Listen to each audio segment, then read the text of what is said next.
Boa tarde. Ah, sim, agora sim. Que bom, agora sim, que bom. Estava pelo número de participantes que o microfone tinha sido desabilitado, mas que bom que deu certo. Deixa eu ver aqui só uma coisa. Ok, estou conseguindo apresentar. Uhum. Tudo certo, doutora Denir. Tá certo. A todos os presentes, gostaria de dizer que a escola se sente muito prestigiada pela disponibilidade que a KICA tem, né, de, inclusive, oferecer a nós, né, do Tribunal de Justiça e aqueles que acessam, mesmo que não seja da instituição, essa live, porque a KICA é uma das integrantes da magistratura, que foi uma das pioneiras, junto com a Infam, na construção, né, de um processo no sentido de que a própria magistratura, o próprio Poder Judiciário fosse produtor de conhecimento, fosse produtor, né, das suas próprias soluções, né? E a Infam incorporou esse instrumento, né, que o de formar magistrados, integrantes dos tribunais, para eles próprios serem portadores de conhecimento e replicadores de conhecimento na formação e na atualização, né, no aperfeiçoamento de magistrados e de servidores, né, a partir de metodologias, né, que fizessem com que as informações elas fossem mais do que compreendidas, também apreendidas, né, e incorporadas na forma de agir, na forma de ser das pessoas. E esse processo que a Infam tem, atualmente, como uma das suas maiores conquistas, né, ou maiores trunfos, é produto da construção de magistrados que se abriram, né, deixaram, muitas vezes, a importância da jurisdição, que é sempre importante, primordial, né, para também dar um pouco da sua vida e da sua dedicação como cidadão, mais do que como magistrado, mas como cidadão para isso. E nós temos várias pessoas que são ícones para nós, para mim, para a Úrsula e para outros magistrados, né, nesse processo de formação, e é o que, de uma certa forma, a gente acaba incorporando, né, porque na escola hoje o nosso propósito maior é isso, é de fazer com que o produto do nosso conhecimento, ou o conhecimento do nosso produto, ele seja primeiro identificado na própria base, né, e repassado, repisado, distribuído, porque é assim que a instituição cresce, né? O conhecimento nosso é muito peculiar. E a KICA inovadora e o processo ou a live de hoje, né, eu fiz uma leitura só da base da live, e a sempre dinâmica forma de aprendizagem, e o dinamismo do assunto também faz com que a gente não saiba ainda necessariamente até onde a gente vai com a KICA, né? Mas vai ser um lugar muito provavelmente muito melhor do que aquilo que a gente estava, né? Mas a referência que ela fez, né, ao Viktor Frankl, é um psicólogo de uma geração que ele transpõe uma visão que é freudiana, né, do Lacan. Lacan também é muito interessante, a visão do Lacan, né, mas o Viktor Frankl, ele acredita numa espiritualidade da pessoa, né, ele vê a pessoa como espiritualidade. Eu até falei algum tempo atrás para o pessoal, para os meus alunos, né, a respeito de pessoas com psicopatia, que uma das visões do Viktor Frankl é que existe um ser humano ali dentro que ele não consegue se expressar, ele está preso pela psicopatia, né? E a psicopatia, então, o tratamento feito ao psicopata não está tratando a pessoa, a espiritualidade da pessoa que está presa ali atrás. Então, ao mesmo tempo, você faz com que você trata o carcereiro e esquece de tratar o prisioneiro, né? Então, é como se existissem duas fases numa pessoa com psicopatia. Uma, que é o doente, e a outra pessoa, o ser humano atrás daquele doente que quer se expressar e não consegue se expressar porque tem uma barreira transpondo essa pessoa. E esse tom de espiritualidade, reconhecendo que nós somos mais do que carne, talvez um vitalismo, né, que foi discutido lá na escola de Paris, na escola de Canguilham, muito tempo atrás, talvez seja uma forma da gente se rever, né? Porque a gente olha para as pessoas, a gente tem que ver que o ser humano, e a Kika sempre fez questão de fazer com que a gente olhasse isso. E a expectativa é totalmente, assim, alvissareira para todo mundo, assim, é excepcional. Muito obrigado pela sua disponibilidade, Kika, de se propor a nos entregar isso de uma forma gratuita e de uma forma voluntária. Obrigado mesmo, em nome da escola, em meu nome, em nome da Úrsula, que admiramos muito o seu trabalho, o seu desempenho, e temos você, o Torres e os outros do grupo como referência, né? Então, a gente tem muita alegria de ter você com a gente, né? Olha só o que a pandemia faz, né? O que uma situação trágica faz a gente superar, né? E se superar aí da tragédia ou da situação de dificuldade, e a gente vê soluções e boas notícias e outras coisas boas acontecendo. E você é uma dessas coisas boas que nos está acontecendo. Eu só vou te esclarecer que a Úrsula é integrante também da Escola de Magistratura, né? Ela é integrante do Conselho Superior da Escola, e estará conosco. Eu estou às voltas aqui com umas 2 liminares bem complicadas que estão tentando colocar aqui. Eu vou manter um olho na liminar e outra aqui, mas não por outra coisa, que o advogado realmente está perturbando mesmo, mas a prioridade é ver o máximo, aproveitar o máximo do que você puder entregar para nós. Muito obrigado, Kika. Úrsula, você pode também fazer suas considerações antes que...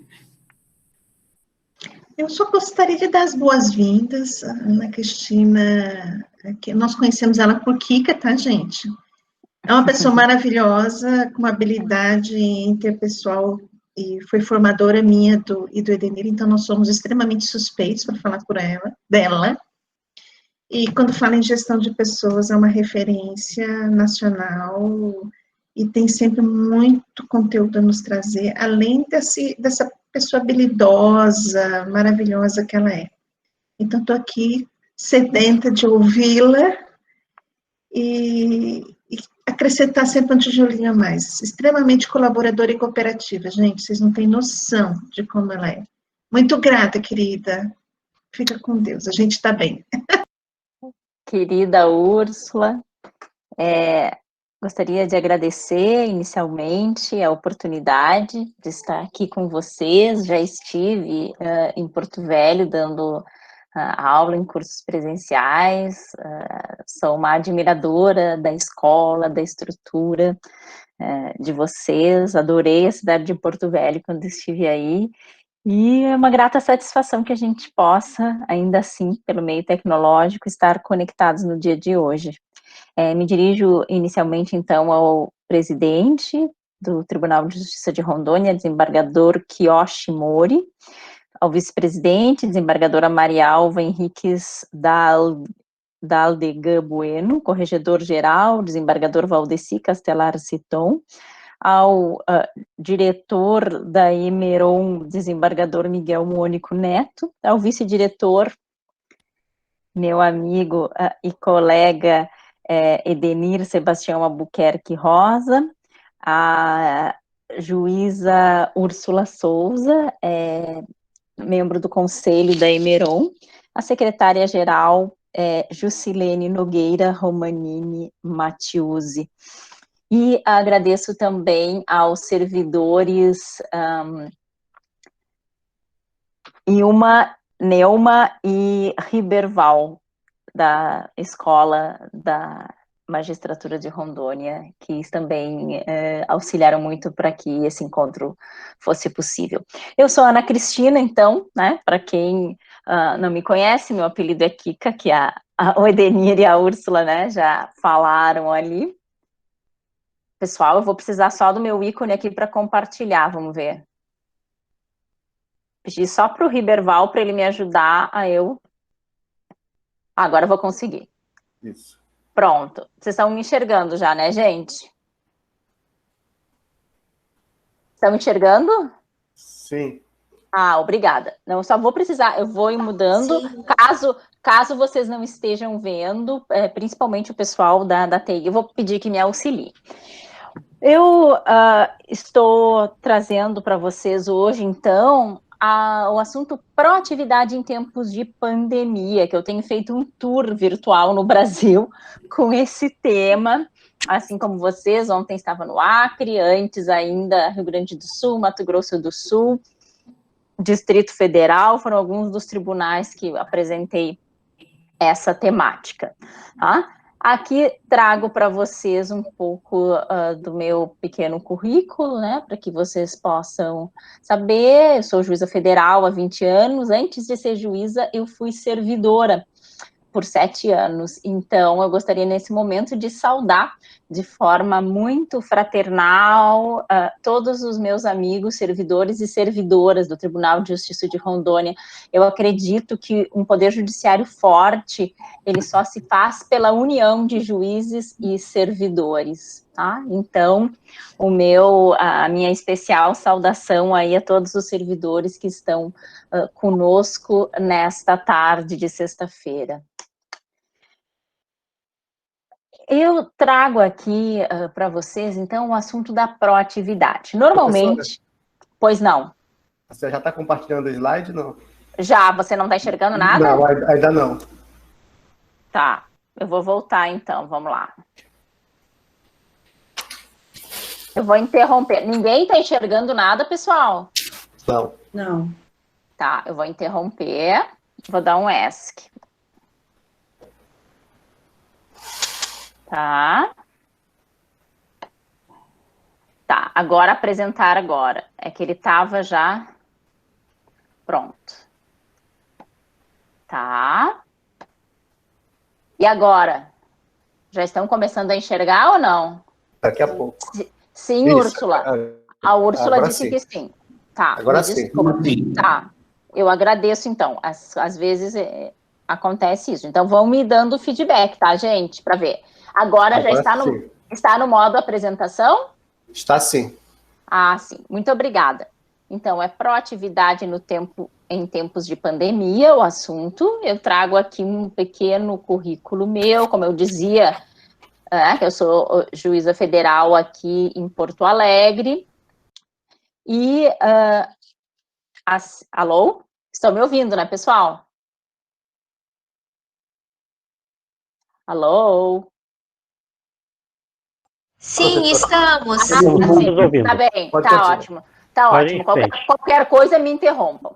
Pode deixar. Ok. E há cerca de 5 anos eu procurei formação para trazer e ressignificar essa questão da gestão de pessoas para o Poder Judiciário. Porque o que eu percebia? Vinha sempre gente de fora, né, gente da iniciativa privada, pessoas muito competentes, mas que sabiam da realidade do setor privado. Eu procurei, então, me apropriar desses conhecimentos para ressignificar e trazer a gestão de pessoas com o olhar de quem está aqui dentro, de quem está no Poder Judiciário, de quem enfrenta a gestão de uma equipe, de uma unidade judiciária todos os dias.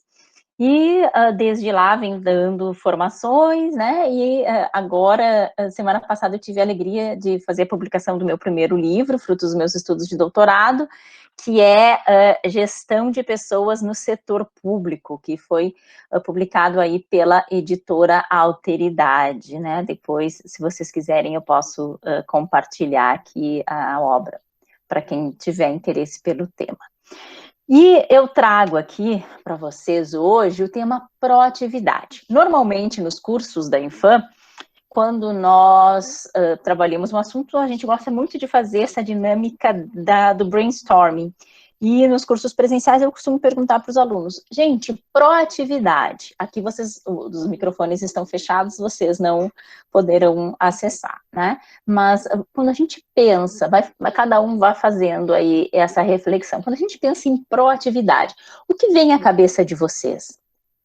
Aí a maioria diz, professora, iniciativa, né? Proativo é aquela pessoa que tem iniciativa. Aí o outro diz, proativo é aquele que se antecipa aos problemas. Ok, essas respostas, sim, estão corretas.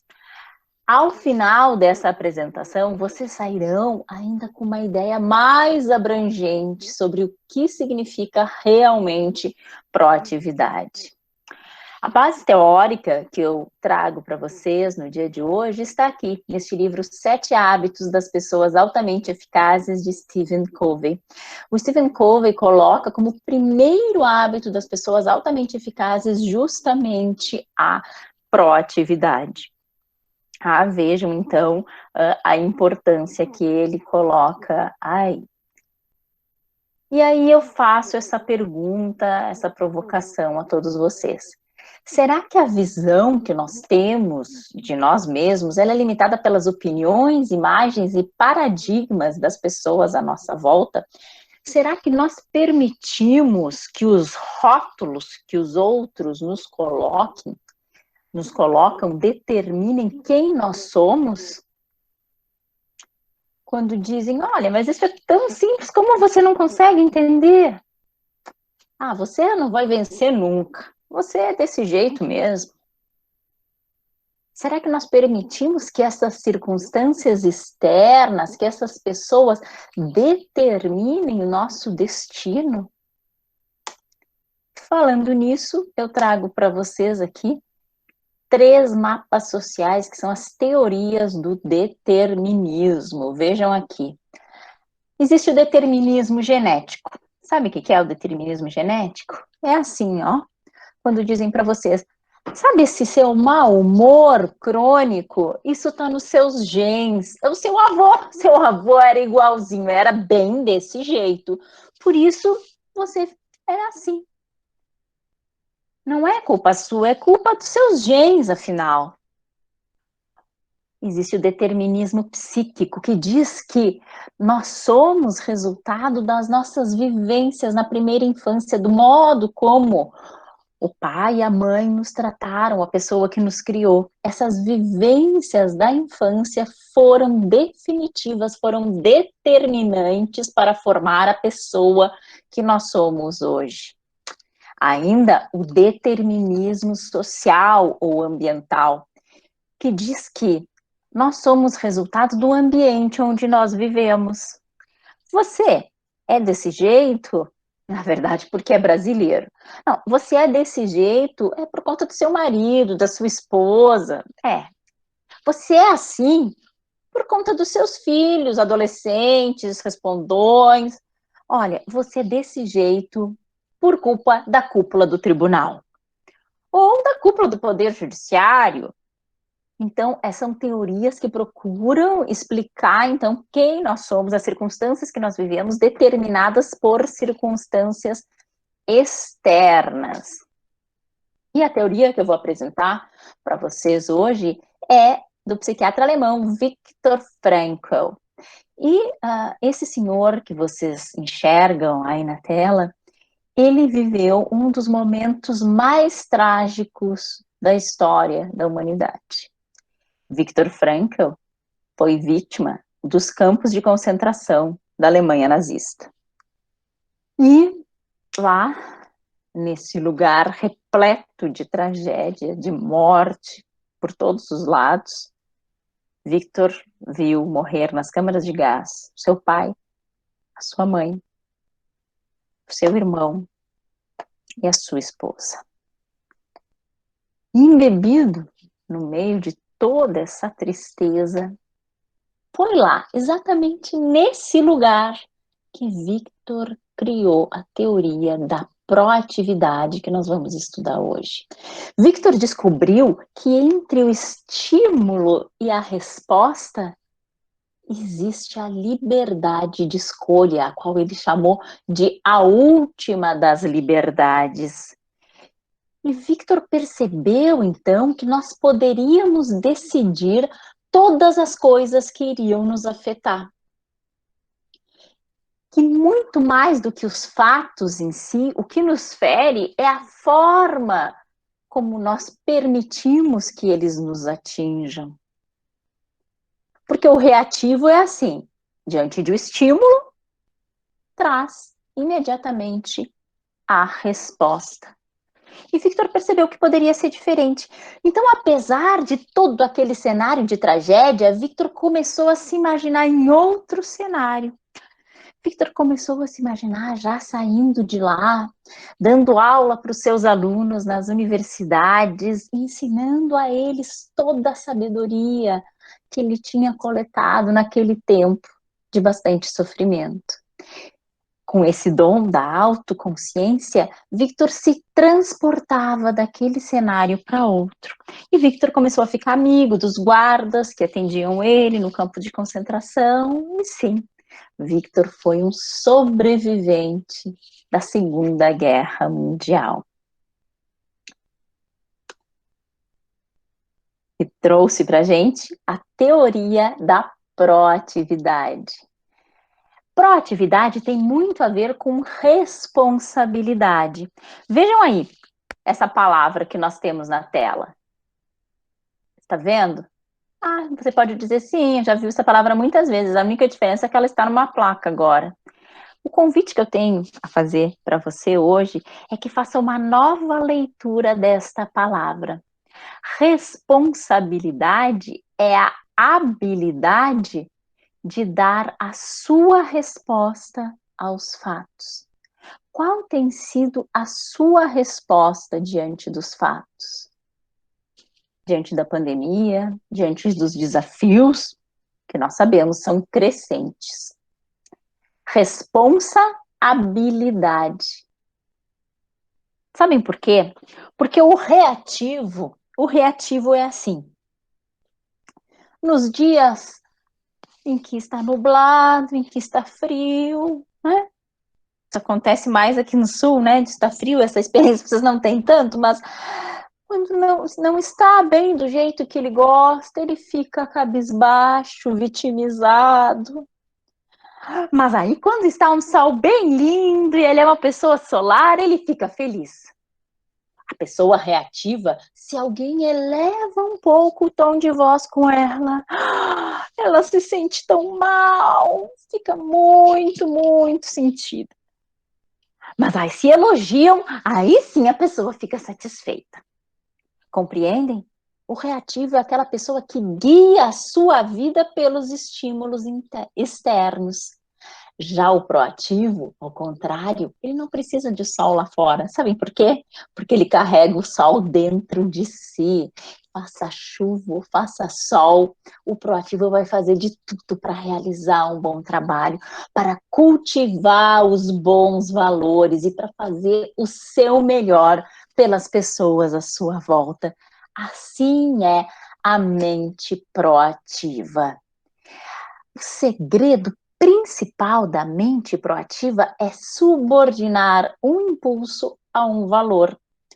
Sim, a pessoa proativa, ela percebe as coisas que estão acontecendo lá fora, ela percebe os estímulos, mas como ela tem um valor a resguardar, ela não emite imediatamente uma resposta àquele estímulo. Vamos concretizar isso mais um pouco, trazendo isso para a nossa realidade do Poder Judiciário. Quantas vezes nas nossas unidades judiciárias nós somos visitados por advogados bem impacientes, né? Tem uns que chegam já falando em tom alto, onde está meu processo, por que demora tanto, esse país não vai para frente, é culpa do judiciário, né? Muitos chegam falando isso. E se a pessoa que estiver ali atendendo esse advogado, né, se ela for simplesmente dar uma resposta à altura, tá gritando comigo, tá pensando o quê? Esse conflito vai tender a se avolumar cada vez mais e o problema não vai ser resolvido. Ao contrário, se esta pessoa tiver uma mente proativa, ela vai subordinar este impulso que ela teria de responder, de se defender, de reagir da mesma forma, a um valor. Se ela tem como valor a preservação da imagem do Poder Judiciário, se ela tem como valor também a empatia, quem sabe, se colocar no lugar daquele advogado. Será que ele não tem uma dose de razão? Será que o processo dele também não está demorando além do tempo? Será que se eu estivesse no lugar dele, eu não estaria também ansioso, nervoso? Então, essa é a questão, esse é o segredo da mente proativa. Qual é o valor que nós temos? O valor que nos permite controlar este impulso, não reagir imediatamente. É a mente proativa. Porque se nós formos ver, é muito mais a nossa percepção sobre os fatos do que os acontecimentos em si que nos atingem. Como disse Eleanor Roosevelt, ninguém pode fazer com que você se sinta inferior sem o seu consentimento. E o sábio Mahatma Gandhi disse: eles não conseguem tirar o nosso respeito próprio se não o entregarmos a eles. Então, Viktor Frankl mostra que há 3 valores centrais: a experiência, que é tudo o que acontece conosco, a criação, aquilo que trazemos ao mundo, e a atitude, que é a nossa resposta nos momentos desafiadores. E aí eu pergunto para você, qual tem sido a nossa resposta nesses momentos? Como nós temos agido? Será que nós estamos deixando, então, que os outros ajam, que os outros resolvam? Se for assim, nós seremos passivos. Porém, as oportunidades e o crescimento estão reservados para as pessoas ativas, as pessoas que assumem o protagonismo diante da vida. Olhem aí de novo a palavra responsabilidade, a habilidade de dar a sua resposta diante da vida. E nós percebemos se uma pessoa é proativa ou reativa muito por meio da sua linguagem. Eu vou falar agora algumas coisas, vocês vão lembrar imediatamente de pessoas da sua volta, da sua equipe de trabalho e também da família, né? Algumas pessoas dizem assim: diante dos desafios, por menores que sejam, não há nada que eu possa fazer. Olha, a verdade é que eu sou assim e pronto, eu sou geniosa, eu sou assim desse jeito, vocês precisam me entender, esse é o meu jeito. É a síndrome de Gabriela. Eu nasci assim, eu cresci assim, eu vou ser sempre assim. Ah, se eu pudesse mudar aquela pessoa da minha equipe, tão difícil. Mas a verdade é que eu não posso, eu preciso que o tribunal faça alguma coisa e me ajude. Assim fala o reativo. A linguagem da pessoa reativa tenta a todo tempo eximi-la de qualquer responsabilidade. Já a pessoa proativa, diante dos desafios, ela diz assim: vamos procurar outras alternativas. A pessoa proativa percebe que ela é parte da solução e que ao invés de ficar procurando defeitos nos outros, ela deve ser parte do começo da solução. Então ela percebe: eu posso tomar outra atitude. Se eu desejo melhorar a situação, eu não vou tentar mudar o outro, eu vou tentar eu ser melhor. Eu vou fazer uma gestão humanizada na minha equipe. Eu escolho exercitar a escutativa na minha família. Eu prefiro agir de forma mais afetuosa com as pessoas que me rodeiam. A pessoa proativa percebe que é dela a responsabilidade. E essa é das partes mais bacanas que eu acho dessa teoria do Viktor Frankl, quando ele fez essa descoberta do círculo de influência e do círculo de preocupação. Nós podemos definir se uma pessoa é proativa ou reativa, analisando exatamente onde ela concentra a sua energia e o seu tempo. Nós temos no mundo diversas preocupações. Agora, com a pandemia, ainda maior é a nossa preocupação.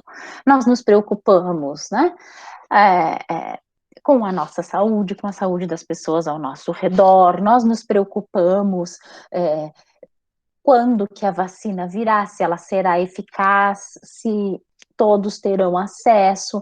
Nós nos preocupamos com o aumento ou com a baixa do dólar, com a situação política e econômica brasileira e mundial, com as guerras no Oriente Médio. Nós nos preocupamos com o derretimento das calotas polares, com o choque dos asteroides no universo.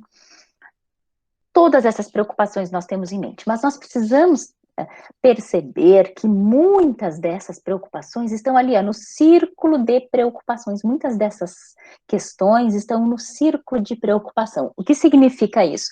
Significa que são questões que eu não posso transformar. Você pode adiantar em um dia a vinda da vacina para o Brasil? Você pode interferir para que o dólar aumente ou diminua a sua cotação? Para que os problemas da política econômica brasileira sejam resolvidos? Muitas coisas sobre as quais nós depositamos o nosso tempo e a nossa energia, nós não temos a menor capacidade de transformar. E, no entanto, há muitas outras, sim, há muitas coisas que, apesar da pandemia, apesar de nós estarmos em 4 paredes, tem muitas coisas que nós podemos fazer para melhorar a vida, para trazer mais bem-estar para a gente mesmo e para as pessoas à nossa volta. Quem concentra, então, o seu tempo e a sua energia no seu círculo de influência, ou seja, naquelas coisas sobre as quais ela pode modificar, esses são os proativos. Já aqueles que concentram a sua energia e o seu tempo no círculo de preocupação são os reativos. Isso, para mim, faz absoluto sentido, principalmente por uma razão muito básica. O nosso tempo e a nossa energia, eles não são ilimitados. Então, se eu dedicar todo o meu tempo e a minha energia para aquelas coisas que eu não posso transformar, vai me faltar tempo e energia para dedicar para aquelas coisas que eu posso sim alterar. Vejam só, o que acontece com a pessoa proativa? Ela se dedica para todas as coisas que ela pode alterar. E o círculo de influência, então, se expande. Influência tem uma íntima relação com liderança. Inclusive, quem já leu O Monge, o Executivo, James Hunter, ele define liderança como a capacidade de influenciar as pessoas para atingirem fins denominados como sendo bem comum. Então, liderança e influência estão intimamente ligados. A pessoa que se dedica para aquelas coisas que ela pode transformar, ela aumenta o seu círculo de influência, ela aumenta, inclusive, a sua liderança e diminui o seu círculo de preocupação. Vejam, então, aqui a diferença entre reatividade e proatividade. A pessoa reativa dedica todo o seu tempo e a sua energia para aquelas coisas que ela não pode alterar. Sabem? É aquela pessoa que senta na frente do sofá, começa a assistir o noticiário, começa a bradar para as paredes, reclamando que é um horror, tudo isso que está acontecendo, X, Y, Z fizeram isso e aquilo, e que tudo é uma... Né? Ficam lá lamentando a tragédia. E dentro da casa dessa pessoa, há outras pessoas morando também que talvez gostariam de um ombro amigo, gostariam de mais afeto, mas essa pessoa não tem tempo, porque ela precisa ficar ali reclamando, se dedicando ao círculo de preocupação. Então, percebem? O círculo de influência vai, inclusive, se tornando melhor, ao contrário do proativo, que, ao aumentar o seu círculo de influência, tem o seu círculo de preocupação diminuído. Nós precisamos ter em mente que a verdade é que nós temos controle direto somente sobre nós mesmos. O controle sobre o outro é um controle indireto. E sobre o universo temos um controle inexistente. Aí talvez você esteja me dizendo aí, Ana Cristina, mas você não sabe a pessoa difícil que eu tenho na minha vara. Olha aquela pessoa, isso que você está colocando aí no seu slide, acho que não está certo. Controle indireto, porque a pessoa é difícil e olha, é muito difícil essa pessoa, e o que você está fazendo então? Que estratégias você está usando com essa pessoa? Olha, tá lá na minha vara há 10 anos. Eu venho fazendo a mesma coisa há 10 anos e não dá certo. Bom, o cúmulo da insanidade é querer resultados diferentes fazendo exatamente a mesma coisa. Então, o que significa esse controle indireto? Que nós podemos afetar as outras pessoas conforme as estratégias que nós utilizarmos. É lógico que o outro continua tendo livre-arbítrio, mas nós podemos ter resultados diferentes conforme as estratégias que nós utilizarmos. Então, isso vale para as pessoas na sua família, para as pessoas na sua equipe de trabalho. Você gostaria de provocar transformações?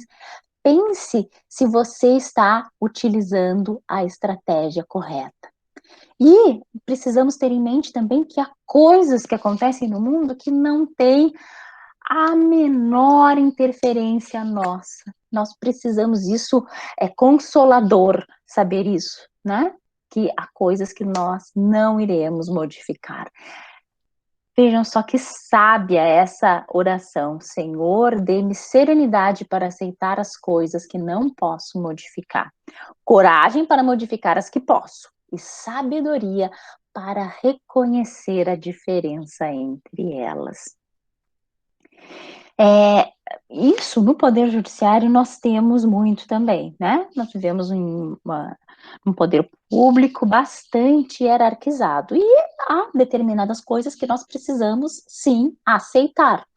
Eu lembro, meu diretor de secretaria, muitas vezes entrava na minha sala, lá em Joaçaba, interior de Santa Catarina, onde eu era juiz, e me dizia, doutora Ana Cristina, agora não sei o que nós vamos fazer. O tribunal baixou uma resolução com um procedimento totalmente diferente que nós fazíamos. O que nós vamos fazer agora? Aí sabe o que eu dizia para ele? Olha, o que não tem remédio, remediado está. É muito difícil a gente conseguir derrubar a resolução do tribunal. Então, qual é a nossa alternativa? Tentar cumprir do melhor modo possível, do modo que menos impacte a nossa equipe, né? Então, nós precisamos ter essa sabedoria para distinguir as coisas que nós podemos modificar e aquelas que nós não podemos. Aquelas que nós podemos e que vão melhorar o bem-estar nosso, da nossa equipe, da nossa família, nós precisamos nos dedicar com afinco a essas coisas. Essas, sim, merecem o nosso tempo e a nossa energia. Porque a pessoa reativa, ela se coloca na posição de vítima. Vejam aí, ó. Fica na zona de preocupação, dedicada para aquelas coisas que ela nunca vai poder mudar, né? E sempre querendo se eximir de toda a responsabilidade e tem essa crença, as coisas não dependem de mim. O proativo, ao contrário, ele fica na zona de influência, ele é ator da própria vida e ele diz, eu creio e tenho influência na minha realidade. A verdade é que o círculo de preocupações está cheio de ter, e o círculo de influência está cheio de ser. A pessoa que vive no círculo de preocupações, então, ela só diz, eu ficarei feliz quando tiver acabado de pagar a minha casa. Não tem nada de ruim nisso, né? O que nós estamos questionando aqui é colocar a felicidade só nas coisas externas, né? Se eu tivesse um chefe que não fosse ditador, ou seja, é o chefe que define o meu estado de ânimo. Se eu tivesse um marido mais paciente, uma esposa mais paciente... Olha, se eu tivesse filhos mais obedientes, a minha vida seria diferente. Se eu tivesse mais tempo para mim, aí sim, aí a vida seria outra, mas olha, já o proativo percebe que a solução está nele, o foco dirige-se para o caráter. Então a pessoa proativa olha para si mesmo com honestidade e diz, eu posso ser mais paciente, mais sábio e mais carinhoso. Ao invés de ficar querendo achar falha nos outros, ela olha para si mesmo e vai em busca da autotransformação. Porque a verdade é que é muito mais fácil acusar as outras pessoas, o condicionamento, as circunstâncias por nossa situação estagnada. Mas nós somos os responsáveis por controlar as nossas vidas, influenciando as nossas condições externas, se nos concentrarmos no ser. consola para muitas pessoas, quando começam a estudar a teoria da proatividade, consola saber que as situações do passado se encontram também no círculo de preocupação. Então, muita gente vive remoendo, arrependidas ou com remorso de situações do passado. E não percebem que isso não está ao nosso alcance. Nós não podemos ir lá no passado, trazer essa situação e transformá-la. Isso não está ao nosso alcance. O que nós temos hoje é o presente, as nossas opções são livres. E sim, nós iremos arcar com as consequências dos nossos atos no dia de hoje. Então, se você tem essa condição, se você fica remoendo coisas que já ficaram no passado, se liberte disso. Isso é zona de preocupação. Dedique o seu tempo e a sua energia para as coisas que você pode mudar. E há muitas coisas ao seu redor que estão ao seu alcance e que podem ser muito importantes para a melhoria da sua vida.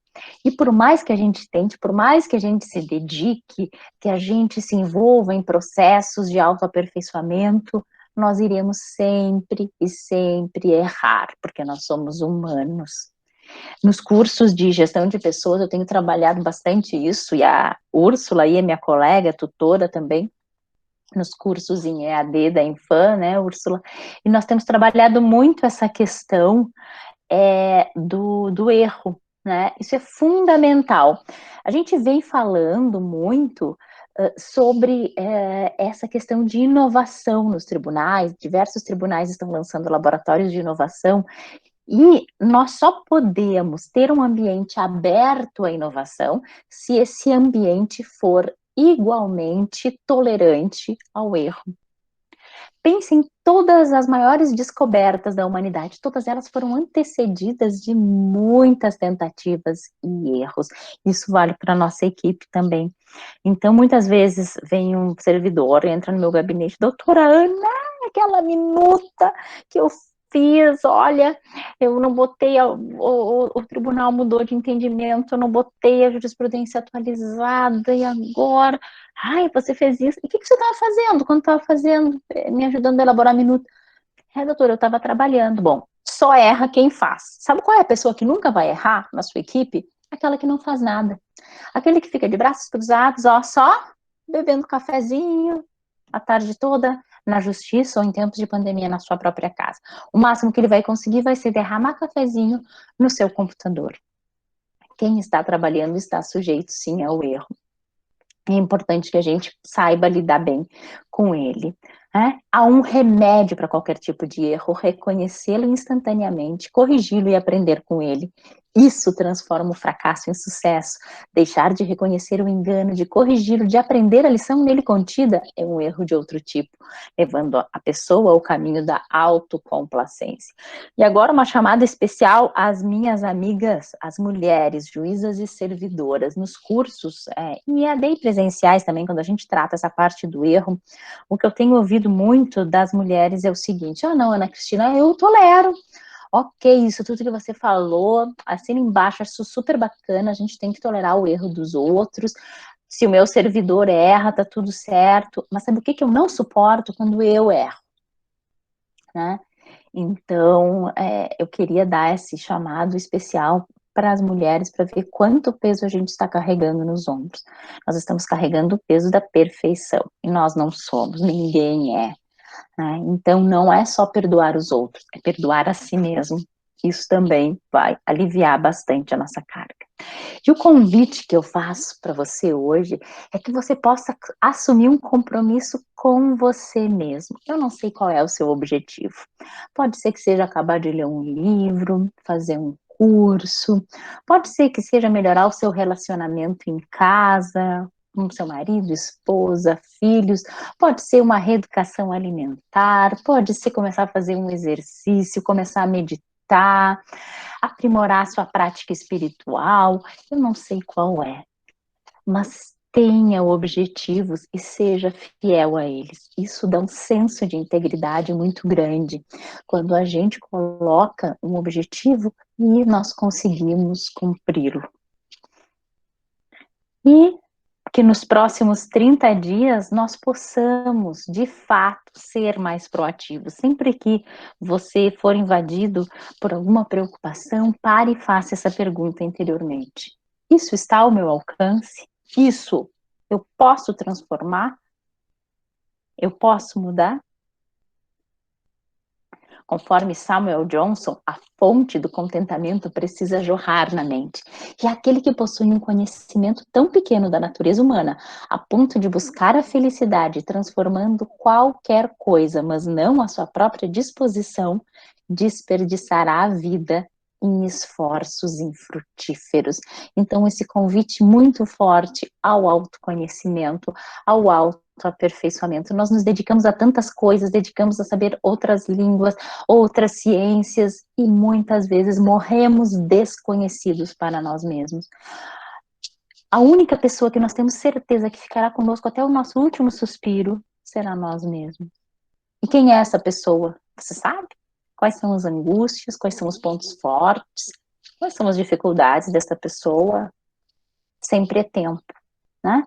Muito importante que a gente possa se dedicar a isso. Nos cursos eu tenho batido muito forte, e nos cursos, o módulo presencial que eu faço, que já repliquei aí em tribunais de todo o país, a primeira manhã sempre é de autoconhecimento. Eu entendo que se você só pode liderar os outros se você consegue liderar a si mesmo. E para minha alegria, quando eu fui fazer a pesquisa para o meu livro, né, e sobre gestão de pessoas, das primeiras coisas que os estudiosos colocam é: lidere a si mesmo, né? A gente precisa, antes de tudo, ter esse autoconhecimento, principalmente o líder gestor. Não há outro caminho. E trazendo esta questão da pandemia, né? Esse agir proativo diante da pandemia. Eu estava já com o meu livro todo pronto quando o editor me disse assim: não, agora nós precisamos que o seu livro aborde também gestão em tempos de pandemia. E aí eu fui em busca, trouxe então artigos nacionais, internacionais, trabalhei, né, para traduzir, e trouxe aqui para vocês alguns dos pontos que eu pesquisei. Então, primeira coisa, né, fazer o que está ao nosso alcance e perceber que muitas coisas não estão também. Esse é o ensinamento principal. A pandemia é uma questão de saúde. O nosso conhecimento em direito, talvez haja nesta audiência muitos bacharéis em administração, né, as pessoas do setor administrativo do tribunal. Nosso conhecimento em administração, em direito, ele não é mais suficiente para resolver, porque a pandemia é uma questão de saúde.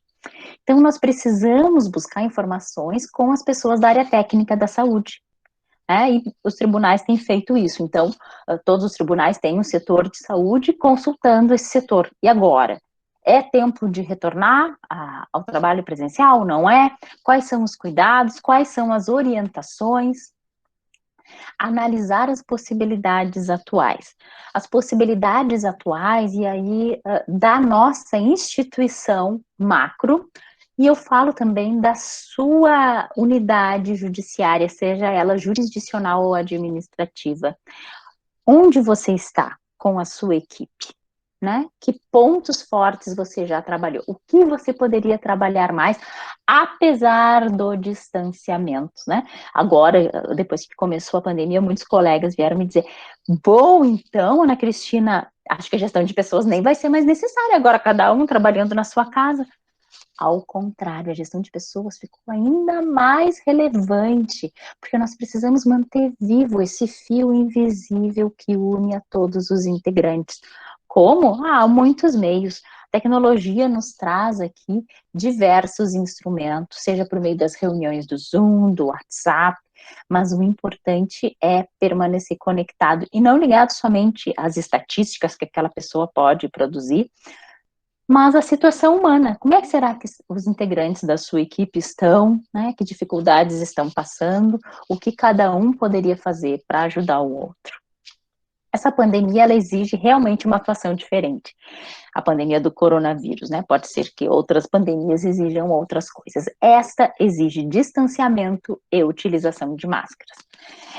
O que os estudiosos falam, pessoal, principalmente em termos de prática para responder de forma efetiva aos desafios, eles dizem, né, lidere a si mesmo, que eu comentei com vocês antes, confirmando que eu sempre preguei em sala de aula. Lidere pelo exemplo. Então, a liderança pelo exemplo é que transmite maior credibilidade.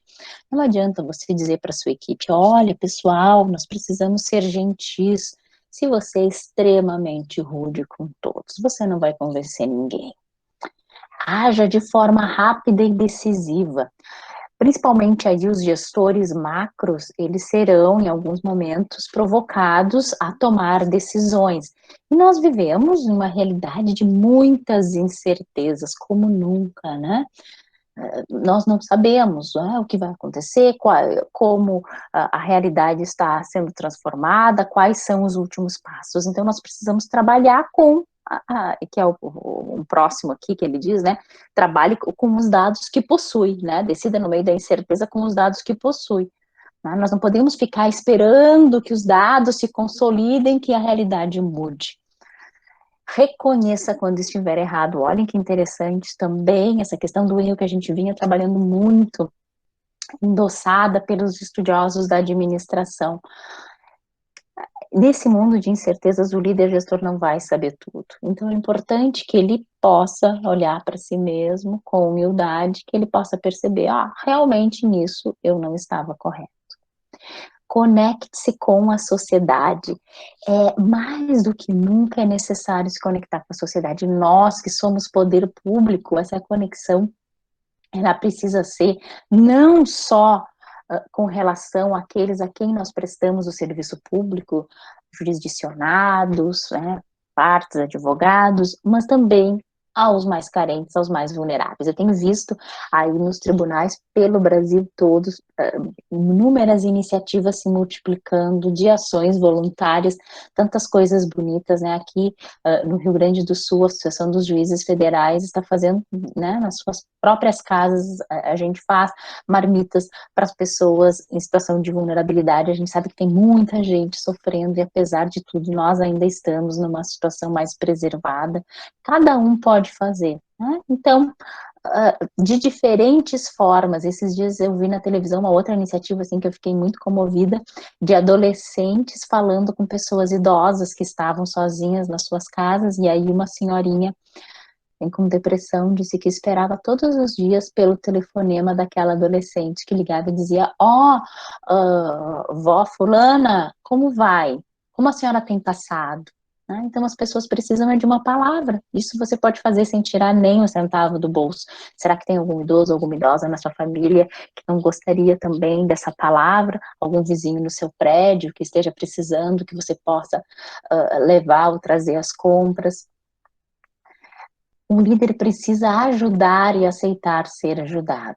Né? Então, ele não vai conseguir tudo sozinho. Então, ele ajuda os outros e percebe que precisa da ajuda também para realizar a sua missão.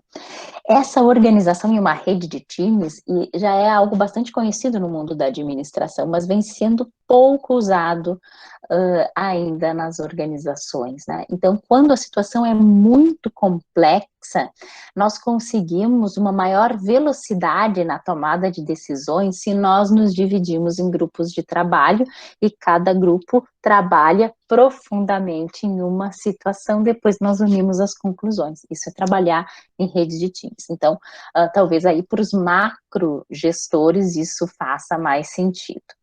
Demonstre calma e otimismo. Então, um líder em pânico, histérico, não vai fazer bem a ninguém. Então, é muito importante que o líder possa ser uma pessoa equilibrada, controlar os seus impulsos e possa transmitir essa tranquilidade para a equipe. Que possa ser otimista. Otimista não com base realista. Otimista com o pé na realidade. Otimismo dizendo, então, para a sua equipe que a organização está procurando a melhor saída para tudo. decida no meio da incerteza com os dados que possui, né? Naquele momento, possui esses dados. Os dados modificam. Há 3, 4 meses atrás, diziam que não, a gente não devia utilizar máscara. Hoje a orientação é que se use, né? Então as orientações, as questões vão se transformando ao longo do tempo. E das orientações mais importantes, pessoal, demonstre empatia e se comunique de forma efetiva. Então, de demonstrar empatia com a tragédia humana, né? Tem gente perdendo familiares, tem gente ficando gravemente adoecido, tem muitas famílias, né, perdendo os empregos, baixando seu padrão de vida, tem famílias que não estão conseguindo se ver, né, mutuamente, né, os profissionais da saúde que não estão conseguindo ver os filhos, os idosos, muitos estão isolados nas suas residências. Então, que a gente possa perceber, né, esse sofrimento alheio e ter compaixão. Eu fiquei muito feliz também ao ler os artigos quando eu vi a compaixão como sendo uma qualidade destacada pelos estudiosos, uma qualidade necessária aos gestores. Eu trago aqui para vocês esse artigo que eu achei especialmente importante para nós, servidores públicos, que é da Shaines Firfrey. Ela é uma professora estudiosa da Universidade de Administração de Warwick, no Reino Unido, e ela trouxe aqui 4 maneiras pelas quais os funcionários públicos podem ser mais produtivos. E aí eu queria compartilhar com vocês, né? Então, como ser mais produtivo apesar da pandemia, apesar da situação que nós estamos vivendo. Primeiro, identificar as áreas que precisam de mudança. Nós só podemos ser mais produtivos quando nós soubermos no que nós não estamos indo bem. Ok, Ana Cristina, qual é a ferramenta para fazer isso? É o feedback, gente. Eu tenho sido muito insistente nos cursos, incentivando as pessoas a buscarem feedback. Sabem por quê? Porque o modo como nós nos vemos não é igual ao modo como os outros nos veem. O feedback é a ferramenta mais rica que nós temos se nós quisermos ser os melhores naquilo que nós fazemos, né?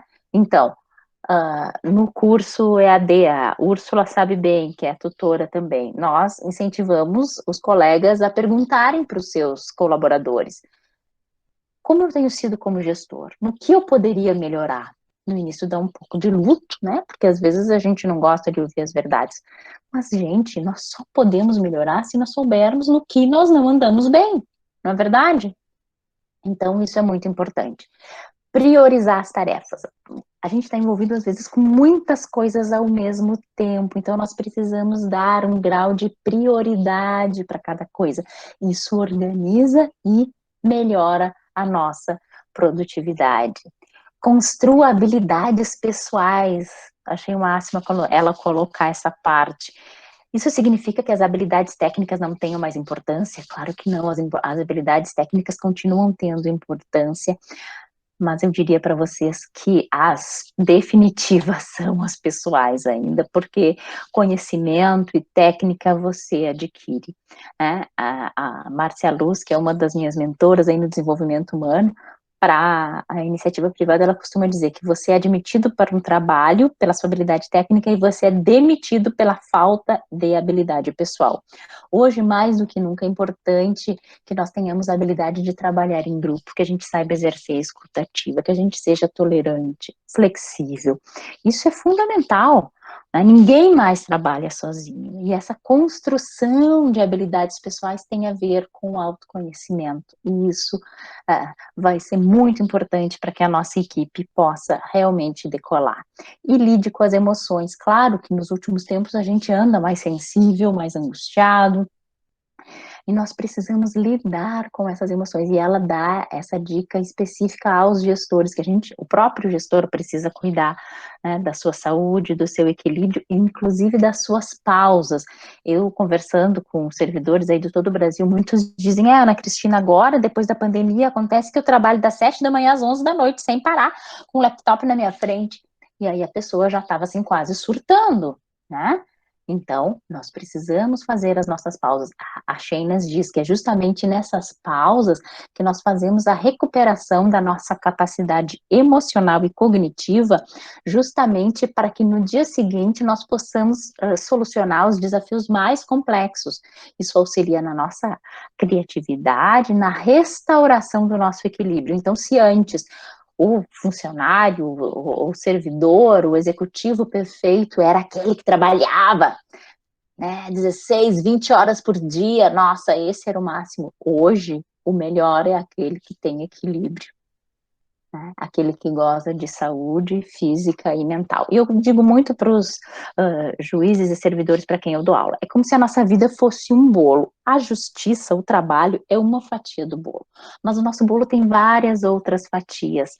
Tem a fatia das relações familiares, da saúde, da espiritualidade, né? De várias outras coisas. Nós precisamos dar atenção para todas as fatias, para que nós sejamos, de fato, seres humanos íntegros. Eu trouxe aqui algumas fontes, depois, para quem quiser pesquisar, sobre a gestão em tempos de pandemia, e ali no meu livro, Gestão de Pessoas no Setor Público, eu abordo com mais profundidade. Trouxe algumas pinceladas aqui para vocês. Mas permanece a reflexão. E você que está aí assistindo esse webinário nessa noite de sexta-feira, você é proativo ou reativo? Ai, Ana Cristina, agora, sabe o que eu percebi depois de tudo que você falou? Acho que eu sou reativo. E agora? Que bom! Se você está achando que é reativo, é uma ótima notícia, porque só pode mudar quem tem essa tomada de consciência. A tomada de consciência é o primeiro degrau em tudo na vida. E é claro que é muito difícil de a gente estar totalmente de um lado ou de outro. Muitas vezes a gente fica com o pé em cada lugar, né? Então, é sempre um processo que a gente vai se aperfeiçoando. Eu encerro, então, agradecendo a Emeron, ao Tribunal de Justiça de Rondônia, pela oportunidade. Encerro, então, aqui com gratidão. Deixo os meus contatos, ana.silva@trf4.jus.br. Se você gostou da palestra, eu tenho postado diariamente vídeos no meu Instagram, o @AnaCristinaGestão, que está aí. Vai ser uma alegria poder que a gente possa se encontrar novamente também pelo Instagram, e o meu livro está publicado já, hoje é até o último dia, até de pré-venda, pela editora Alteridade, www.alteridade.com.br. Uma alegria ter estado com vocês, fico agora disponível para perguntas. Vou interromper aqui o compartilhamento.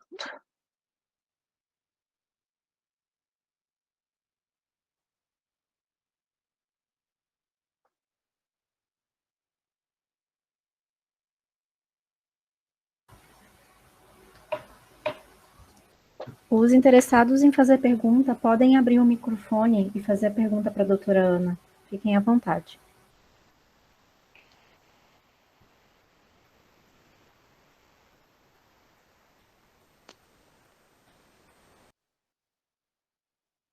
Muito obrigada. Obrigada, Vanessa. Obrigada, Jaine Tereza. Ana, eu fiquei aqui com como é que vocês estão lidando nessa pandemia com a produtividade no TRF? O que você está vislumbrando institucionalmente dentro daquilo que você conhece? Pois é, então, Úrsula, nós fizemos recentemente uma inspeção virtual aqui, e que nós trabalhamos aí o plano de gestão de cada unidade, e aí cada unidade pôde fazer a sua autoavaliação. A corregedoria trabalhou muito com esse valor da autonomia também, conferindo autonomia para que as unidades pudessem se autogerir, enfim, né, seguindo certos parâmetros. Tem funcionado muito bem. Eu vou te dizer que depois que começou a pandemia, eu percebi na minha unidade, ao menos, um crescimento da produtividade. né? Eu tenho flexibilizado essa questão de horário, por exemplo, eu tenho servidores, um servidor aqui que eu me recordo, ele e a esposa trabalha e eles têm 3 filhos com menos de 5 anos. Né? Então, às vezes ele diz, doutor, às vezes eu não vou conseguir estar exatamente no horário, né? E ele não está conseguindo estar com a empregada e tudo, estão só os dois ainda dividindo as reuniões. Então, eu digo, faça com flexibilidade, o importante é que você consiga cumprir a meta. Então, eu vejo, às vezes, ele posta, né, minutas de madrugada, às vezes de manhã bem cedinho, né, que não seria o nosso horário. Então, o gestor precisa ter esse olhar mais flexível de contemplar essas várias realidades. Mas eu percebo que o trabalho remoto, Úrsula, cada vez mais, as pessoas percebem o seu benefício também, né, ele veio para ficar, e as pessoas percebem como um auxílio também, né? Então, eu vejo assim que o gestor precisa ter um olhar sensível, precisa não deixar que haja dispersão, né? Então, nós fazemos semanalmente uma reunião para realinhar. Olha, decidimos semana passada isso, agora vamos realinhar, então, vamos redistribuir as funções, isso deu certo, isso não deu. Então, acho que esse constante realinhamento ele funciona muito bem, a gente vai dando um passo à frente e um passo atrás, né? Nas reuniões, a gente sempre pergunta não só questões de trabalho, mas cada um diz como foi a sua semana, as suas angústias, como está enfrentando. Então, assim, o fato de o servidor se sentir acolhido, isso faz diferença para a produtividade. Eu mexo com os colegas nos cursos de formação, assim, se a sua vontade é ficar só bem na fita com a corregedoria, né, se você só quer que a sua unidade tenha as melhores estatísticas, ainda assim vale a pena investir na gestão ética e humanizada. Porque se você quiser fazer uma gestão autoritária de cima para baixo, em 2 meses você vai conseguir uma produção boa, depois as pessoas vão começar a adoecer, vão ficar desmotivadas e você não vai alcançar resultado nenhum. Então, muito importante isso, que o gestor verdadeiro, né, do Poder Judiciário, o gestor que nós queremos, ele precisa trabalhar com os 2 R's, com resultados e com relacionamentos. Essas 2 coisas ao mesmo tempo. Né? É claro que é desafiador, depende de unidade para unidade, de instituição para instituição, mas eu vejo que é possível, a gente não pode tirar o olho, né, disso também. Me parece que é a nossa responsabilidade. Não estou mais ouvindo a Úrsula, acho que ela mesma pode se tirar. Ótimo, ótimo. Muito obrigada, Ana Cristina. Querida, eu que agradeço.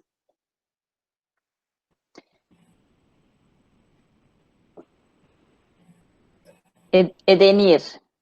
Oi, Ana Cristina, parabéns aí, a Úrsula, obviamente, depois vai fazer as considerações finais, mas eu ainda estaria numa intervenção a respeito do tema que você levantou.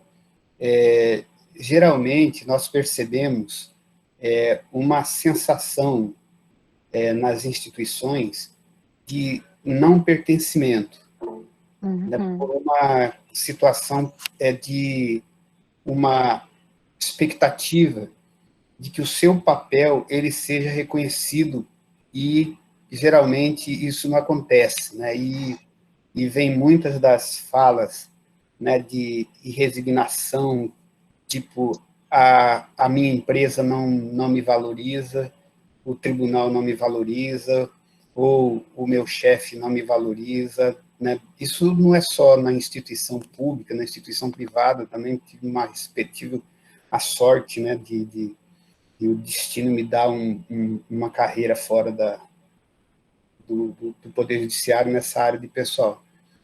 E é uma das situações que uma abordagem que é feita nessa linha, né, tratada por você, ela é interessante para fazer com que a gente se resolva consigo mesmo, né? Porque quando nós pertencemos a uma instituição, nós somos ela, a instituição, nós somos a própria instituição. Então, ainda que, eventualmente, outras pessoas não nos digam né, que nós somos importantes ali, essa importância, ela pode ser reconhecida por nós mesmos, né? E, às vezes, essa importância ela não é vista nem reconhecida por uma questão de convenção, de abstrações, ou de omissões, ou de cotidiano que transforma as coisas como se tudo tivesse bom. Tipo assim, se a pessoa passa por você dar um bom dia, vira hábito dar bom dia, e o bom dia deixa de representar alguma coisa, mas pelo menos eu estou vivo, te vi e passou por mim. E uma pessoa pode dar um bom dia mais sentimental mesmo. Bom dia, espero que você tenha realmente um bom dia, porque isso vai ser bom para você, eu gosto. E tem o não bom dia, dizer assim, não, você não nem o bom dia dá. As três situações, elas podem ser vistas com dimensões diferentes. Quem dá bom dia pode não estar querendo dar bom dia. Quem não dá bom dia pode ser exatamente aquele que deseja o seu bem, que deseja, que gosta de você. Então, mas nós não conseguimos ter essa compreensão, e nesse papel que eu te falei, de, às vezes, a gente se sentir não prestigiado, às vezes é exatamente por isso, porque a gente tem uma expectativa de uma recompensa, de uma satisfação, de uma fala, de reconhecimento, e não vemos, mas, como eu mencionei na introdução, a partir do momento que nós somos os construtores das nossas instituições, nós somos os agentes dessas instituições, nós que vamos dizer assim, precisamos reconhecer o nosso próprio papel, né? A gente estava falando aqui, dentre os integrantes aqui, tem vários servidores que têm ações sociais belíssimas, fora do tribunal e dentro do tribunal. Talvez essas pessoas não saibam que elas são vistas por isso, mas elas são vistas por isso. Talvez precise mais ser dito isso, que não é dito sempre, mas são vistas, sim, em cada lugar que a gente passa e que a gente conversa sobre aquele lugar, você como magistrada, Úrsula, ou como servidor, a gente sempre vai dizer assim, eu estive em Vilhena, estive em Cerejeiras, estive em Costa Marques, estive em Guajará-Mirim, estive em outras comarcas, e por lá eu conheço fulano, beltrano, cicrano, e esses são pessoas maravilhosas. A gente acaba dando referência, mas às vezes a gente não fez o que poderia ter feito. Lá dito, olha, você foi muito importante, você é muito importante, você é uma pessoa que realmente faz diferença aqui, Acho que a gente precisa, nós próprios, nós mesmos, talvez trabalharmos um pouco mais com essa autoafirmação, com esse autorreconhecimento, porque ele faz bem, da gente se identificar como agente construtor, e não como um agente só vamos dizer assim, de execução, É verdade, Edenir. É como a gente colocou ali o círculo de preocupação e o círculo de influência, é sair da posição de vítima da pessoa reativa. Eu preciso que o tribunal me valorize mais. Eu preciso que alguém me ajude. Ninguém me dá valor. Então, faça uma pergunta diferente. O que você poderia fazer de diferente para alcançar o que você almeja? Para que as pessoas percebessem, e mais do que isso, não guiar a própria felicidade por esse reconhecimento externo. Então, me parece que quanto mais a pessoa se vitimiza, mais cria por parte das outras pessoas quase que uma repulsa, porque ninguém gosta daquele que só se faz de coitadinho o tempo todo. Então, de reconhecer, e cada pessoa é diferente, não queira ser como o outro, como seu colega, como o vizinho do lado. Você tem um valor por ser exatamente do jeito que você é, com as qualidades que você tem. Esse é o seu valor. E o pertencimento, Edenir, que tu tocaste nesse ponto, é extremamente importante. O meu tribunal, a corregedoria está com um projeto atualmente que se chama Pertencer para a Futuridade. E no Pertencer, trabalho e desenvolvimento humano. Pertencer, inclusive, eu estou fazendo formação em constelação familiar, até o final do ano vou ter essa formação completa, é a primeira lei da constelação familiar, é o pertencimento, ou seja, todos pertencem, todos fazem parte, todos são acolhidos e muito bem acolhidos, né? Todos estão integrados. Então, quando a gente consegue ver a todos com essa visão amorosa, e ontem eu dei uma palestra no Acre e falei pela primeira vez essa frase, mas eu acho que eu vou começar a repeti-la mais, porque me fez bem, né? E eu acho que as pessoas acolheram bem também, que diz que o amor tem tudo a ver com o poder público. O amor tem tudo a ver com o poder público, né? O poder público, ele só faz sentido quando ele se converte em serviço, e o serviço precisa ser feito com amor. Eu digo para os meus colegas em formação inicial, gente, a partir de agora vocês vão precisar amar os seus colaboradores, eles me olham arregalados, assim. Pensei que alguém fosse me ensinar de justiça, de lei, de jurisprudência, vem essa pessoa do Sul me dizendo que eu preciso amar fraternalmente. Amar fraternalmente, né, Edenir, é querer o bem além da estatística que aquela pessoa vai poder produzir. Querer o bem é querer saber, na casa daquela pessoa está tudo bem, né? O que eu posso fazer para melhorar a sua condição. E aí é muito bonito porque começam a florescer depoimentos, as pessoas começam a contar dos seus líderes anteriores, como foram tratados, e que, de fato, se você percebe que alguém quer bem você, de fato, você vai trazer a sua melhor versão, você vai fazer de tudo para entregar os melhores resultados. Eu queria fazer uma pergunta depois, Denir. Sim, Guilherme, só para fechar aqui com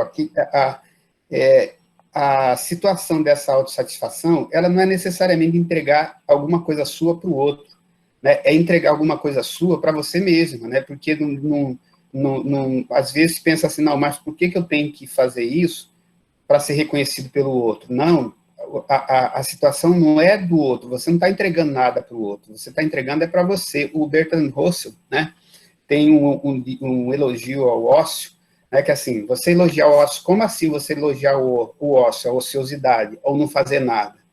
Para ele, diz que a gente deveria trabalhar só 4 horas por dia, porque ele diz assim, olha, por que eu trabalho? Eu trabalho para ter lazer, para ter o ócio, né, para me ficar bem, para eu descansar. Se o meu descanso não valer nada, o que vale meu trabalho, se o trabalho é exatamente para comprar o ócio, né, para conseguir o ócio? Então, o ócio, a diversão, a tranquilidade, né, a paz, o não fazer nada, isso tem o valor do nosso trabalho, o valor de todo o sacrifício que a gente faz para chegar a isso. Né? Só que a gente pode transformar esse ócio, né, numa forma divertida ou mais, vamos dizer assim, humana, de conseguir isso no próprio trabalho. Né? O trabalho é uma das formas da gente se realizar, não pelo outro necessariamente, por uma questão solidária. É, no fundo, isso. Né? Mas muito mais, e primeiramente, por você. Né? Tem até uma fala de que se você não sabe se amar, você não sabe amar os outros. Né? Então, primeiro a gente tem que aprender a amar para depois amar os outros. Então, acho que a gente tem que aprender a amar o nosso serviço, aquilo que a gente faz, porque aí a gente aprende a respeitar e amar os outros. O meu querido irmão Guilherme, e adoro você, viu, Guilherme? Eu vi a Recife é verdadeira, você sabe, eu estou também. Um livro bem interessante sobre ócio é o Ócio Produtivo, do Domenico Simasi, né, um italiano, que ele trata também um pouco desse assunto. Mas, Kika, eu fiquei com uma dúvida em relação a esse feedback para o gestor. Então, por exemplo, você é um gestor legal, você se preocupa de verdade com as pessoas, com a sua equipe, aí você trabalha assim, querendo o melhor da sua equipe, aí só que você percebe que várias pessoas... Cortou para mim. Cortou para vocês também? Sim, Úrsula? Sim, cortou para a gente também. Guilherme, repete a pergunta, por favor. Doutora Úrsula, a internet dele caiu. Filiane, enquanto ele está voltando, a Filiane gostaria de fazer uma pergunta. Fica à vontade, Filiane. Oi, boa tarde. Eu vou aproveitar, então, a falha aqui do doutor Guilherme para colocar uma pergunta que eu coloquei aqui, né, escrito. Isso, eu vi. Estava pensando assim, falou bastante sobre autorresponsabilidade, sobre compaixão, né, sobre esse feedback positivo, né, essa relação mais integrada nas relações de trabalho do Poder Judiciário, e são padrões de relações que promovem mais humanização, né, relações mais humanizadas, mais próximas, mais afetivas mesmo, né, mais construtivas. E isso a gente vê em algumas ações, assim, dentro da instituição, aqui eu falo do Tribunal de Justiça de Rondônia, e também em outros níveis, né? Dá para perceber isso, que tem um certo direcionamento do Poder Judiciário enquanto uma instituição social mesmo, que constrói esses valores diferentes de imposição, de força, de hierarquização. E eu queria saber, assim, como que a senhora acha que isso pode interferir no Poder Judiciário como uma instituição social? O que isso pode contribuir para construir de relações sociais diferentes, né, mais orientadas com esses valores aí que a senhora apresentou hoje para a gente? Obrigada, Filiane. Muito interessante a sua pergunta.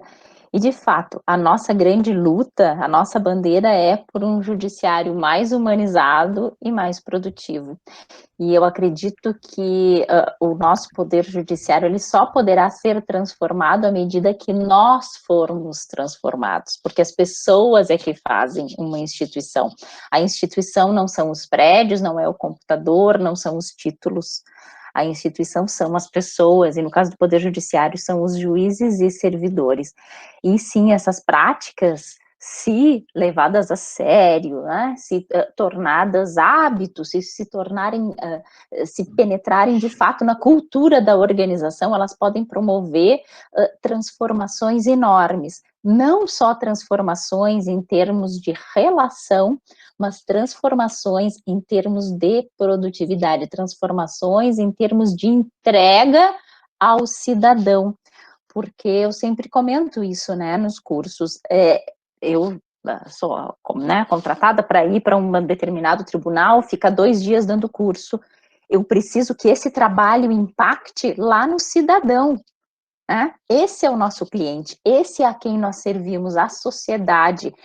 Não basta que nós aqui dentro estejamos todos satisfeitos e felizes, é preciso que a sociedade perceba que o judiciário está mais humanizado, que o judiciário está com as portas mais abertas, que está mais acessível, que está prestando um serviço mais ágil, mais a contento, né? Então, sempre o nosso olhar precisa estar voltado para esses dois lados, né? E eu acredito muito nisso, a iniciativa privada já provou isso também, Filiane, que as pessoas, elas trabalham mais motivadas e trabalham mais e melhor se elas estão em um ambiente onde existe principalmente uma coisa que veio um palestrante falar pra gente, o Thiago Matos é o nome dele, a qualidade dele é futurista, né, trabalha com inovação direto. Se nós tivermos segurança jurídica, esse rapaz fez um trabalho e disse que as instituições públicas e privadas, existe uma coisa que elas precisam para decolar, para se desenvolverem. Sabe qual é o nome dessa coisa? Segurança psicológica. E segurança psicológica é a liberdade que você tem de falar com a sua chefia imediata e de ser, de fato, escutada. A gente fala, né, Úrsula, nos nossos cursos de escuta ativa, esse Thiago Matos, ele fala em escuta ostensiva. Então, olhem só, ele trabalhou com... o que faz a diferença nas instituições não é o nível técnico dos seus colaboradores, não é o dinheiro investido, é a segurança psicológica, a capacidade que você tem de perceber que a sua sugestão é ouvida e de ser, de fato, escutado.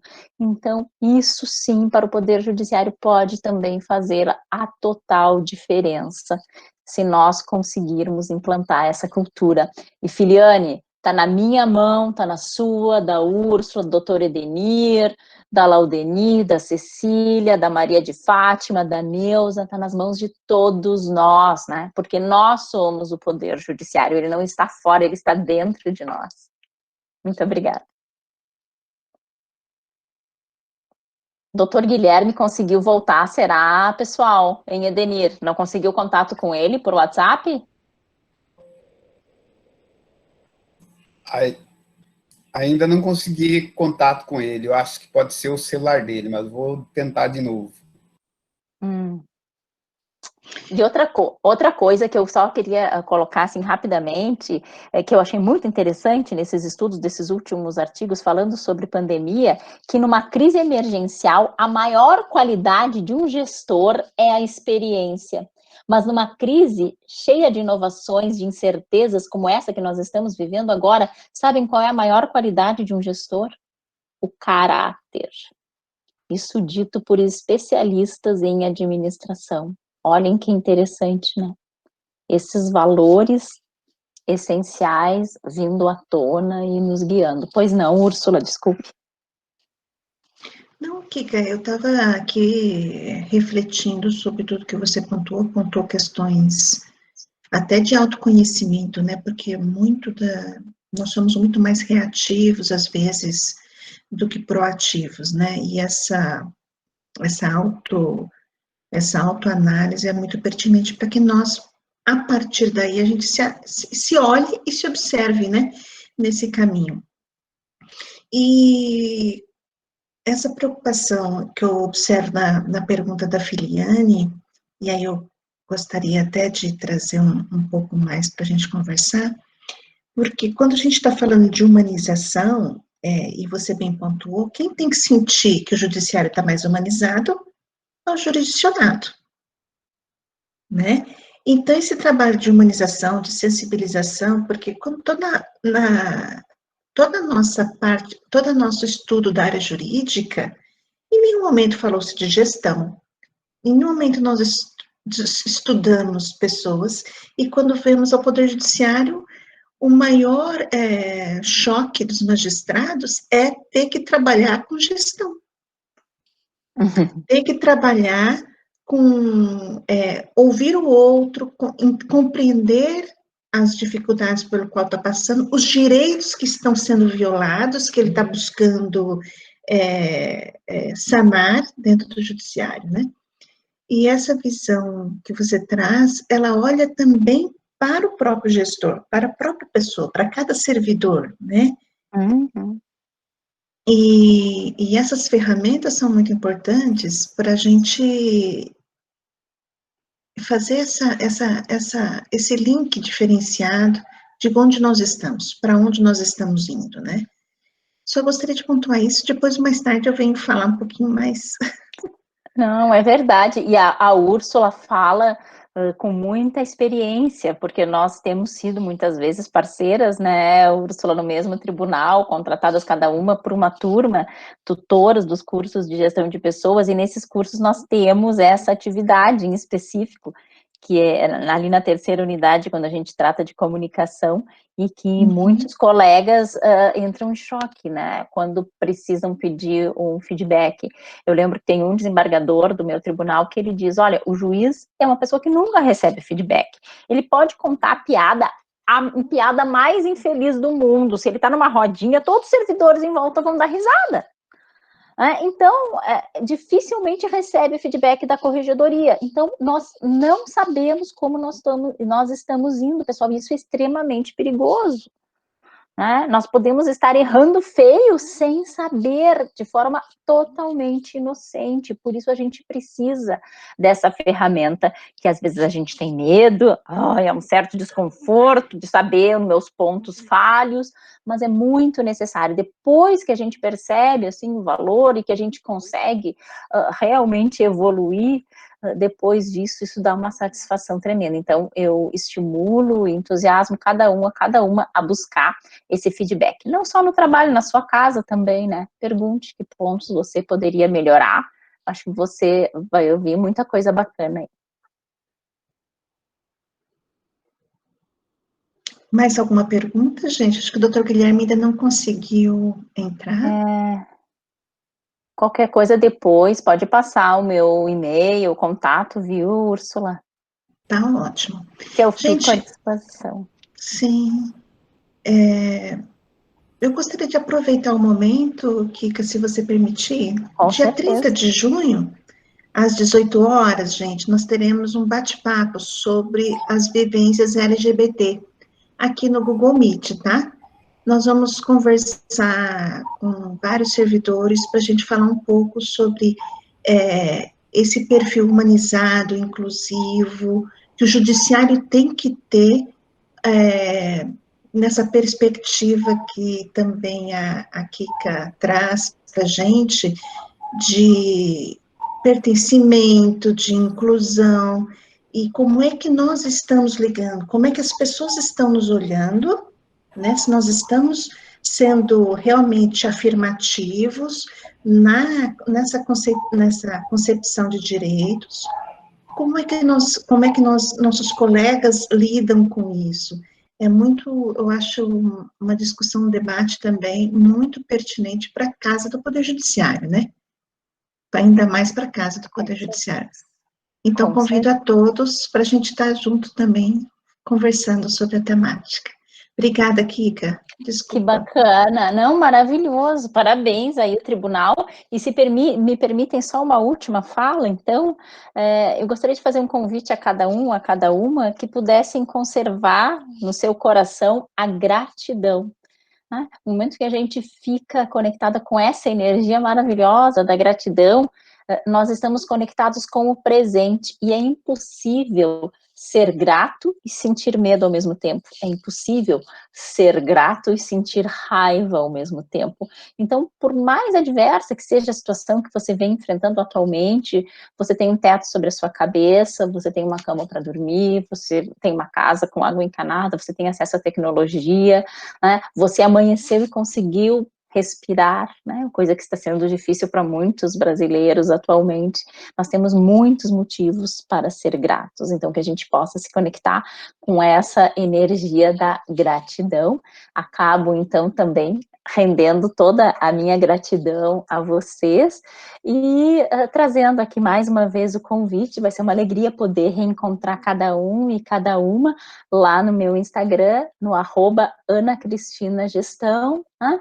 Vamos lá, vamos poder interagir também. Obrigada, Emeron, obrigada, Tribunal de Justiça de Rondônia, pelo convite. Fraterno abraço, um beijo no coração de cada um. Úrsula, você faz o fechamento, Úrsula. Eu quero gratidão, Ana Cristina. O que você trouxe para a gente foi muito rico, agradeço muito. Para mim foi... eu refleti muito sobre o que estava pontuando, foi muita coisa nova para mim, que eu já tinha ouvido falar, mas não concatenado. Ai, que linda! Seja bem-vinda! Diz obrigada. Essa é a TT. Que linda! Kika, você sabe que você mora no nosso coração. Ela é essa pessoa maravilhosa aí que vocês estão vendo, gente, com essa simplicidade toda, super cuidadosa, tem um autocuidado, né? E se observa todo momento, excelente professora, excelente companheira de curso, uma pessoa que está sempre cooperando para o crescimento, e agradeço muito mesmo. Foi muito pertinente tudo que você trouxe. Desejo cada vez mais saúde, sucesso. Amém. E muito, muito amor. Essa Kika é maravilhosa. Ela traz gente, de metodologia ativa, Filiane. Você precisa ver o que ela já fez com a gente. Quase que eu pulei em cima das costas dela. Você não tem noção. Vamos compartilhar isso aí outra hora, então, hein? Filiane é nossa professora de metodologia em Ji-Paraná. Maravilhosa. Que bacana, muito bacana. Obrigada, querida, pelas doces palavras. Obrigada, pessoal aí de Rondônia. Uma alegria, viu? Atravessamos o Brasil graças à tecnologia. Que maravilha, né? A gente poder estar juntos. São as aprendizagens que a gente tem, né, com esse momento, né? E isso é bacana, fazendo aprendizagem à distância, tão diferente. E podemos ver aqui tantos colegas, tantos amigos juntos. Muito obrigada, querida. Fica com Deus. Beijo, obrigado, Kika. Beijo grande, obrigada, Edenir, obrigada, Úrsula, uma alegria ter estado com vocês, viu? Fiquem com Deus, tudo de bom. Amém. Tchau. Bom fim de semana, se cuidem. Saúde para todo mundo. Dá lá tchau. Amém. Tchau. Linda.